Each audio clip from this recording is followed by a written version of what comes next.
Bismillahirrahmanirrahim. Assalamu alaikum guys. This is your host Alisa Shiraz and you are watching Literary Birds. So guys, in previous video we discussed that morning thoroughly. You can see. Yes, we discussed the critical appreciation of that morning and now I'm going to discuss the thought fox thoroughly. Inshallah. So let's start. The Thought Fox is a short, beautiful poem. It deals with the idea of poetic inspiration, how an abstract idea comes in the mind and changes into a concrete form, how instinct replaces intellect, and how much solitude and quiet environment of a poet needs to create a poem, and that the inspiration comes all the sudden, not of the sweat or will of the poet. अच्छा जी, ये काफ़ी लंबा paragraph है, इसको मैं आपको बताती हूँ कि इसमें वो क्या कहना चाह रहा है। उसने कहा कि थॉट फॉक्स जो है वो बहुत खूबसूरत सी पोइम है और इसमें हम देखते हैं कि कैसे जो है इससे एक फोक्स के आइडिया से पोइटिक इंस्पिरेशन मिलती है एक पोइट को, यानी पोइट्री करने का एक ऐसा बहाना मिलता है या उसको इंस्पायर करती है एक चीज़ कि वो इसके ऊपर पोइट्री लिखे। किस तरह एक एब्स्ट्रैक्ट आइडिया, एक अजीब सा आइडिया जो कि जिसका कोई सर पाँव ही नहीं है, यानी एक फोक से रिलेटेड उसने यानी अपने जहन में उसका इमेज देखा और उसके ऊपर उसने पोइट्री लिख दी। ठीक है, किस तरह से एक सोच था, एक जो वहम सा था, एक जो उसके जहन में एक शक्ल सी थी, वो किस तरह एक सख्त शक्ल जो इख्तियार कर जाती है, एक कंक्रीट फॉर्म इख्तियार कर जाती है और उसका जो वहम है वो रिप्लेस हो जाता है किस चीज़ से, एक उसकी अक्ल के साथ, उसके इंटेलेक्ट से। And how much solitude and quiet environment a poet needs to create a poem, और यानी उसको कितने तन्हाई की और कितनी खामोशी की ज़रूरत होती है उस चीज़ को पेपर पे उतारने के लिए। अपनी जितनी भी उसकी सोच है, जो भी उससे रिलेटेड उसके जहन में जितनी भी यानी सोचें आ रही हैं, उसको उतारने के लिए उसको खामोशी चाहिए। यानी अगर शोरोगुल होगा तो वो पूरी तरह से अपने यानी वर्क नहीं कर पाएगा और अपनी जो है वो पोइट्री नहीं लिख पाएगा। ठीक है, in the next paragraph the title of the poem is very apt and suitable to the theme of the poem. अब उसने कहा है apt का मतलब होता है मुनासिब है, suitable है। ठीक है, जो है उसका जो टाइटल है पोइम के साथ, थीम के साथ, it is both symbolic and metaphoric. उसने एज अ मेटाफोर इस चीज़ को यूज़ किया है और ये हाईली सिम्बॉलिक भी है। It also throws light on huge skill of using animal imagery to show human behaviour and action. अब उसने हमें थॉट फोक से बताया है कि किस तरह वो एनिमल इमेजरी को यूज़ करता है किस चीज़ को एनहांस करने के लिए, एक इंसान के बिहेवियर और उसके एक्शन को हमारे सामने पोर्ट्रे करने के लिए वो एनिमल इमेजरी का यूज़ करता है। The attitude of the poem is philosophical as he meditates on the nature and development of the idea. अब जो पोइट का एक एटीट्यूड है, जो उसका यानी बर्ताव है, वो किस तरह है, वो बड़े ही फ़िलोसॉफिकल वे में, इंटेलेक्चुअल वे में और एक रेशनल इंसान की तरह बड़ा गौर व फिक्र करता है, मेडिटेट्स करता है, यानी गौर करता है नेचर के ऊपर और अपने आइडियाज़ को डेवलप करता है नेचर के accordingly. The background of the poem shows Hughes' deep study of literature and poetic inspiration and his deep observation of the identification of both animal and human behavior. अब वो हमें दिखाता है इसके बैकग्राउंड के जो पोइम का जो बैकग्राउंड है वो दिखाता है कि ह्यूज़ ने बहुत ज़्यादा जो है इंसानियत पे भी, उसने इंसानियत को भी पढ़ा है। ठीक है, ह्यूज़ ने, और उसने यानी जो अपनी कॉलेज लाइफ में उसने शेक्सपियर को भी बहुत ज़्यादा पढ़ा हुआ है। जब वो ग्रेजुएट कर रहा था तो उसने शेक्सपियर को भी बहुत ज़्यादा पढ़ा है, यहाँ तक कि उसने शेक्सपियर की काफ़ी ज़्यादा जो कोटेशन थी वो उसको ऐसे ज़ुबानी याद थी कि जब उससे कोई बात करता था उस टॉपिक से रिलेटेड तो वो अपने मुंह से सिर्फ उनकी जो शेक्सपियर की जो है वो कोटेशंस बोलता था। और फिर उन्होंने एक टाइम आया जब उन्होंने ग्रेजुएट के बाद उन्होंने W.B. yeats को बहुत ज़्यादा पढ़ा, उनकी शायरी से बहुत ज़्यादा इन्फ्लुएंस थे, उनके भी कोटेशंस इन्हें बहुत ज़्यादा याद थे। तो ये जो सारी तालीम का जो असर है ना उनके जो है पोइट्री में वो भी दिखाई देता है और वो उनका ये कुछ अलहदा सा ही काम है। ठीक है, कभी भी पहले किसी पोइट ने इस तरह नहीं किया कि एनिमल इमेजरी यूज़ करते हुए जो है अपना जो यानी उनकी थॉट प्रोवोकिंग जो आइडियाज़ हैं उनको हमारे सामने पेश किया हो।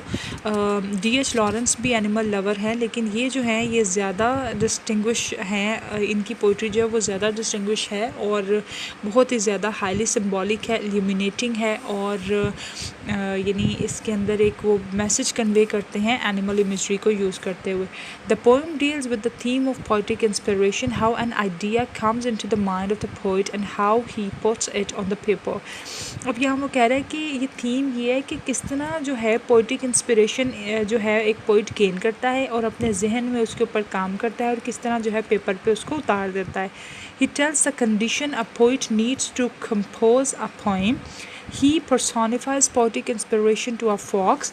फॉक्स के साथ जो है वो पोइटिक इंस्पिरेशन अपनी हासिल करता है और वो अपनी जो कंडीशन है उसको किस तरह जो है महसूस करते हुए अपनी नीड को एक पोइम जो है वो कंपोज करता है.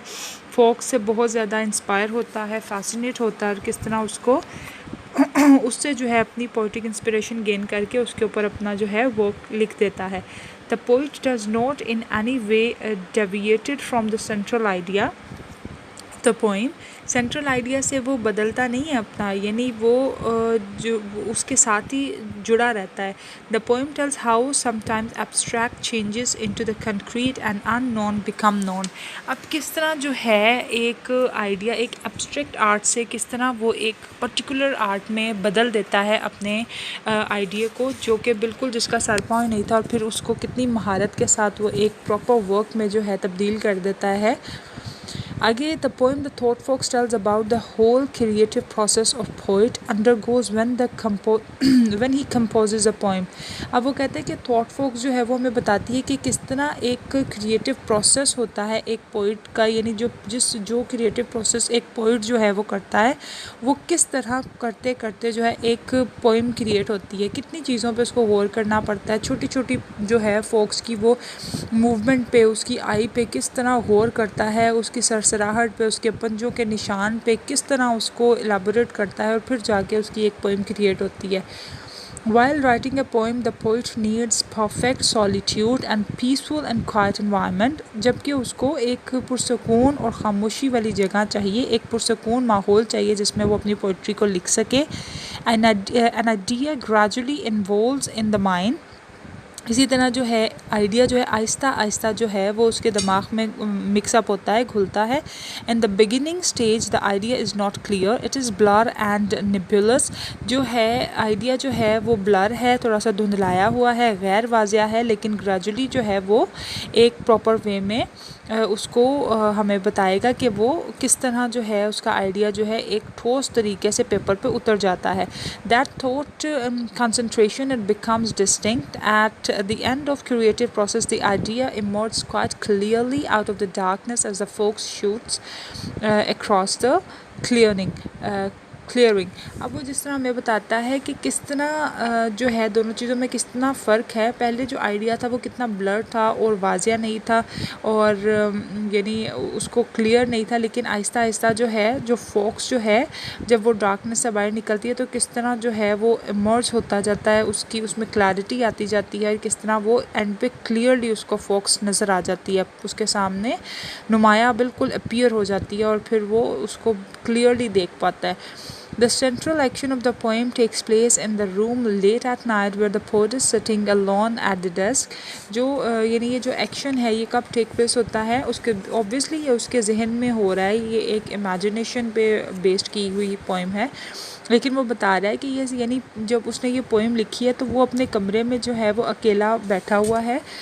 The night is starless. अब वो यानी पोइट के पोएम की बात कर रहा है, यहाँ वो हमें उसको रियलिटी दिखा के शो कर रहा है ना, रियलिटी दिखा रहा है. तो वो कह रहा है कि जी वो अकेला कमरे में बैठा हुआ है, स्टारलेस नाइट है. ये देखिए यहाँ भी एक ये मेटाफोर ही है ना, स्टारलेस नाइट तो नहीं होती. वो कह रहा है कि स्टारलेस लाइट है, साइलेंट एंड टोटली ब्लैक, बिल्कुल खामोश है, तारीक रात है. But the poet sense yes the poet senses some presence which disturbs him. he says यानी कुछ ऐसा है जो पोइट को थोड़ा सा डिस्टर्ब कर रहा है और जो पोइट है वो थोड़ा सा यानी कुछ अनकंफर्टेबल फील कर रहा है कि कुछ कुछ अजीब है, कुछ यानी स्ट्रेंज है, कुछ कुछ यानी इन्वायरमेंट में।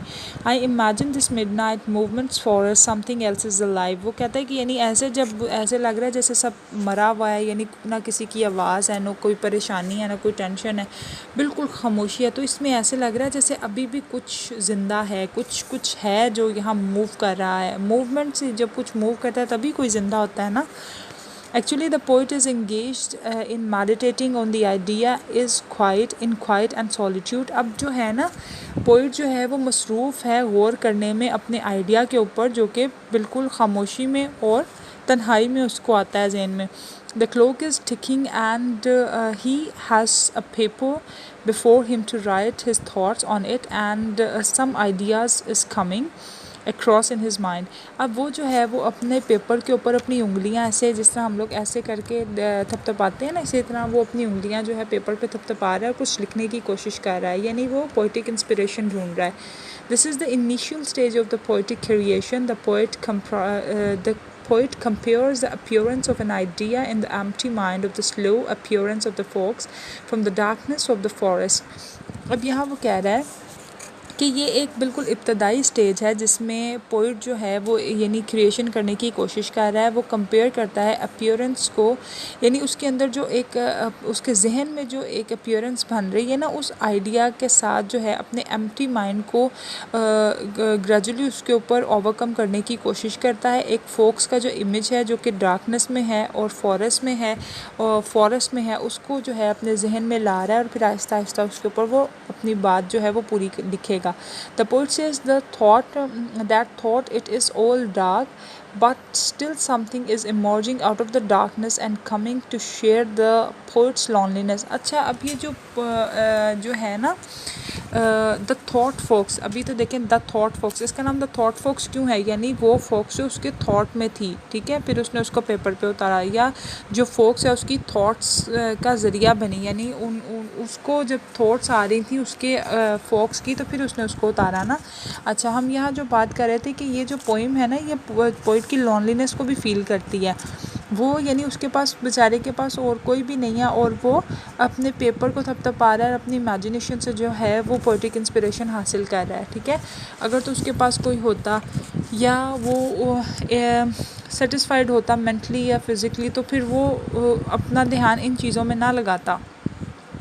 The external world has no change, but the world of his mind is gradually undergoing a slow change, and an idea is evolving in his mind, just like the slow, hesitant pace of the fox emerging from the dark wood, as he says। अच्छा, इसको मैं थोड़ा सा elaborate कर दूँ। उसकी जो दुनिया है, यानी वो उसकी जो थॉट्स हैं उसके अंदर तब्दीली आ रही है, उसके अंदर जो है फोक्स जो है वो ज़्यादा करीब होती जा रही है, लेकिन जहाँ वो बैठा हुआ है, जो उसकी एक्सटर्नल वर्ल्ड है, वो तो उसमें कोई चेंज नहीं आया, वो सेम की सेम ही है। जो उसकी यानी जो उसका माइंड है उसके अंदर चेंजिंग आ रही है, उसमें जो है वो फोक्स को जो है वो करीब से करीब होता देख रहा है। अब वो कहता है cold delicately as the dark snow a fox's nose touches twig leaf. अब जो डार्क स्नो है ना, उसने ऑक्सीमोरॉन यूज़ किया है इसमें। ये जो टेक्निक, ये क्या है कि ऑपोजिट वर्ड्स यूज़ करके आप जो है एक वर्ड का मतलब पेश करो। अब जिस तरह उसने यहाँ वाइट स्नो लिखना था तो उसने डार्क स्नो लिखा, ठीक है। डार्क स्नो उसने इसलिए लिखा वाइट स्नो को ज़्यादा इन्हांस करने के लिए। तो जब आप कोई भी यानी एक्चुअल वर्ड के ऑपोजिट वर्ड यूज़ करते हो, अपनी बात को ज़्यादा खूबसूरती से, यही होती है ना पोइट्री में, जब आप डिफरेंट तरीके से कुछ पोइट्रिक यानी टेक्निक्स यूज़ करते हो, कुछ इस तरह की चीज़ें फॉलो करते हो जिनसे आपके काम को ज़्यादा सराहा जाए। और इसमें ये जो डार्क स्नो है, ये एज अ मेटाफोर भी है, उसने यानी आप इसको डिफरेंट तरीके से आप इसको अचीव कर सकते हो, एज्यूम कर सकते हो। तो किस तरह, और वो फिर कहता है कि जो उसने कितना ब्रीफली इसका डिस्क्रिप्शन दिया है, किस तरह उसकी मूवमेंट को उसने कैप्चर किया है, किस तरह उसने यानी डिलाइनेटर मैनर में और पिक्टोरियल मैनर जो है उसने क्रिएट करने की कोशिश की है, कि किस तरह जो फॉक्स है उसकी नोज़ जो है वो टच कर रही है ट्विग्स के साथ, लीफ के साथ, ठीक है। और whole body of the fox comes across the bushes he says. फिर वो कहता है ज़्यादा खूबसूरती से और उसको निभाने के लिए Two eyes serve a movement that now and again now and now and now. कितना कितना यानी जो है बहुत ही ज़बरदस्त एनाफोरा जो टेक्निक है, यहाँ भी हम देखते हैं कि जो नाउ का वर्ड है वो बार बार आ रहा है. अच्छा जी, आगे देखते हैं. The idea is gradually developing and every time it becomes more distinct on the folks figure becomes clear with the delicate steps it puts forward. अब वो बड़े ही आराम से शाइस्तगी के साथ बहुत ही डेलिकेट तरीके से जो है फोक्स अपने कदम बढ़ा रही है आगे, आराम आराम से, और ग्रेजुअली जो है उसकी मूवमेंट से वो ज़्यादा नुमायाँ होती जा रही है एक पोइट के दिमाग में. ठीक है, अब देखते हैं. First of all it eyes appears through the darkness. सबसे पहले उसकी आइज़ जो है वो डार्कनेस में नुमाया नज़र आना शुरू होती हैं. Now and now are the words which tells how the fox is printing the marks of its paws in the snow on the snow behind. यानी किस तरह वो अपने पंजों के निशान जो है वो बर्फ़ पे छोड़ती है. And now and now and now, ये जो है ना ये सिम्बलाइज करते हैं उसकी मूवमेंट पे कि किस तरह उसने आहिस्ता आहिस्ता जो है अपने कदम बढ़ाए हैं. ठीक है, और yes, it hesitates, stops and then resumes its movement. ठीक है, अब जिस तरह वो कहता है and again now and now and now, अब वो हमें आहिस्ता आहिस्ता बता रहा है ना, उसने हमें कितनी खूबसूरती से बताया कि वो आहिस्ता आहिस्ता जो अपने कदम जो है बढ़ा रही है. After making sure that its path is secure, it takes bold steps. These lines are about the development and refinement of creative thinking. ये जितनी भी उसने लाइंस लिखी हैं, जितनी खूबसूरती से उसने उसका डिस्क्रिप्शन दिया है और उसकी मूवमेंट बताई है, उसकी आई के ऊपर उसने डिस्कशन की है, उसने उसकी यानी यहाँ तक कि वो यहाँ बता रहा है कि उसकी नोज़ जो है वो टच हो रही है, उसके पंजों के निशान बन रहे हैं, उसकी जो स्मेल है वो भी आगे जिक्र करेगा कि किस तरह उसकी जो स्मेल है वो भी उसको फ़ील होती है. ठीक है, तो आगे देखते हैं, इसको ज़्यादा आपको क्लियर होता जाएगा Aahista Aahista. Yes, These lines are about the development and refinement of creative thinking. ठीक हो गया. The poet further says that folks is sure about its path. Symbolically, it means that now the idea in the mind of the poet is well illumined and well defined. अब वो यहाँ कह रहा है कि जो उसने फोक्स का डिस्क्रिप्शन दिया ना कि वो अपने जो है वो पाथ के बारे में बिल्कुल श्योर है, जैसे उसको कहाँ जाना है वो बिल्कुल क्लियरली यानी स्टेप्स उठा रही है. ये नहीं है कि वो बीच में कोई पजल है कि उसने यहाँ जाना है या वहाँ जाना है, वो बिल्कुल सीधे एक्यूरेट जो है वो अपने स्टेप्स उठा रही है. उसके जो सीधे स्टेप्स हैं, उसके जो सीधा रास्ता है, वो किस चीज़ को सिम्बलाइज़ करता है? वो इस चीज़ को सिम्बलाइज़ करता है कि जो पोइट है वो भी अपना जो है बिल्कुल उसकी जो पोइटिक इंस्पिरेशन है वो बिल्कुल ठीक है, और वो बिल्कुल सच्चे और सीधे तरीके से जो है वो यानी उसको उसने अपनी जो पोइट्री को बहुत वेल डिफाइंड और वेल नेट तरीके से जो है रिमाइंड किया है. और फिर कहता है it has become distinct and quite meaningful. अब ये जो बहुत यानी ये बन गया है, एक जो काम है बहुत ही अलहदा और बहुत ही मीनिंगफुल है, बहुत ही खूबसूरत है, बहुत ही पुरकशिश है. These lines show the excitement of achieving the vision as if the fox has captured its prey and it appears victorious and proud. अब वो बहुत ज़्यादा खुश है कि उसने जो है यानी अपने पेपर पर जो है वो लाइंस उतार ली हैं, और जो फोक्स है उसने उसको बिल्कुल ऐसे कैप्चर कर लिया, उसने उसकी तस्वीर बना दी अपने पेपर के ऊपर, और ये उसके लिए जीत और फ़ख्र का निशान है. अच्छा जी, फिर वो कहता है brilliantly concentratedly coming about its own business. ठीक है, अब वो आगे इन्हीं दोनों लाइनों को ज़्यादा अच्छे से एलाबोरेट करेगा. The poet says that the creative process is quite near to its culmination. यानी culmination उसका जो है ख़त्म होना, उसका जो इख्तिताम है. ठीक है, वो कहता है कि क्रिएटिव प्रोसेस जो है वो बिल्कुल यानी अरूज पे पहुंच के अपने ख़ात्मे पे पहुंच चुका है. द सडन यानी जो पोइटिक इंस्पिरेशन वो हासिल करना चाह रहा था और उससे ये इन सब चीज़ों से जो वो अडॉप्ट करना चाह रहा था और पेपर पर उतारना चाह रहा था, वो उस चीज़ में कामयाब कामयाब हो गया है। जिस तरह वो कहता है दैट मॉर्निंग में कि उसने अपनी जर्नी कंप्लीट कर ली है और उसको पता लग गया है कि इंसान में अच्छाई और बुराई दोनों पाई जाती हैं और कौन सा इंसान अच्छा है, कौन सा इंसान बुरा है। तो उसको उस चीज़ का, उसकी जो सच्चाई की जो तलाश होती है वो उसकी पूरी हो जाती है। इसी तरह अब वो कह रहा है कि जो पोइटिक इंस्पिरेशन उसे मिल चुकी है और वो अपने इख्तिताम पर पहुंच चुका है। The sudden sharp hot stink symbolically indicates the completion of the poet thoughts in the poet's mind। अब ये जो है कि यानी जो स्मेल होती है, जो जानवरों की एक डिफरेंट सी स्मेल होती है, उसको एक यानी बहुत ज़्यादा एक हॉट स्टिंग जो है वो उसने किस चीज़ को सिम्बलाइज़ किया, indicates the completion of the poetic thoughts in the poet's mind। अब उसने यानी पोइट के जो माइंड में जो थी पोइटिक इंस्पिरेशन से रिलेटेड जो थॉट्स थी वो सारी जो हैं वो कंप्लीट हो चुकी हैं। The poets head which was a dark hole is now filled with a new idea. उसका जो यानी पोइट का जो दिमाग था वो बिल्कुल एक खाली तारीक अंधेरे के यानी होल की तरह था, जो कि अब जो है आइडियाज़ से फिलअप हो चुका है। Till with the sudden sharp hot stink of folks it enters the dark hole of the dead. वो कह रहा है कि जो यानी उसकी जो शार्प जो उसकी स्मेल थी फोक्स की, जो जो अचानक से वो उसको फ़ील होती है, उसने जो है उसका जो दिमाग था वो जो बेचारा सुन पड़ा हुआ था जिसके अंदर कोई आइडियाज़ नहीं थे, उसने उसके आइडियाज़ को फिलअप कर दिया है।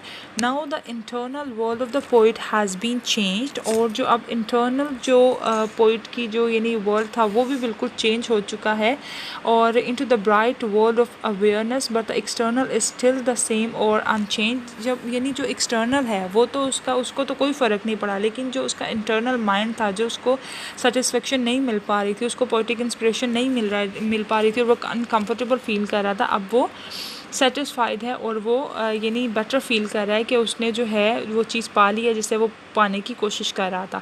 The sky is still starless, the clock is still ticking, there is no change in the external world but the page is printed, the process has been completed, he says.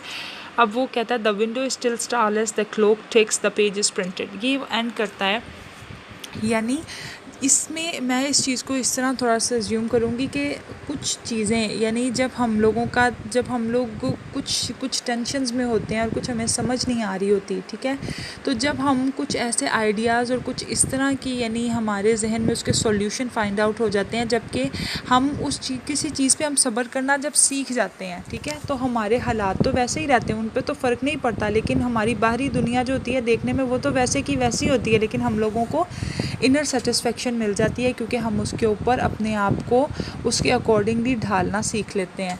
ये उसने यहाँ हम लोगों को बहुत खूबसूरत जो है मैसेज देने की कोशिश किया है कि उसका एक्सटर्नल वर्ल्ड जो है वो तो सेम ही है, बिल्कुल वो चेंज नहीं हुआ, लेकिन जो उसका इंटरनल वर्ल्ड है, जो उसकी इंटरनल जो दुनिया है, जो उसमें उसकी जो फीलिंग्स हैं, जो उसका जो दिमाग में जो टेंशन थी, उसने उन चीज़ों को सॉर्ट आउट कर लिया है। उसने अपनी जो भी उसकी जो खाली पेपर था उसने उसको फिलअप कर लिया, उसने उसको प्रिंट कर दिया है, जबकि बाहरी दुनिया स्टिल वैसी ही है जैसी पहले थी, ठीक है। बहुत ही खूबसूरत मैसेज है। ज़रूरी नहीं है कि आप अकॉर्डिंगली बिल्कुल उसी चीज़ को सोचो।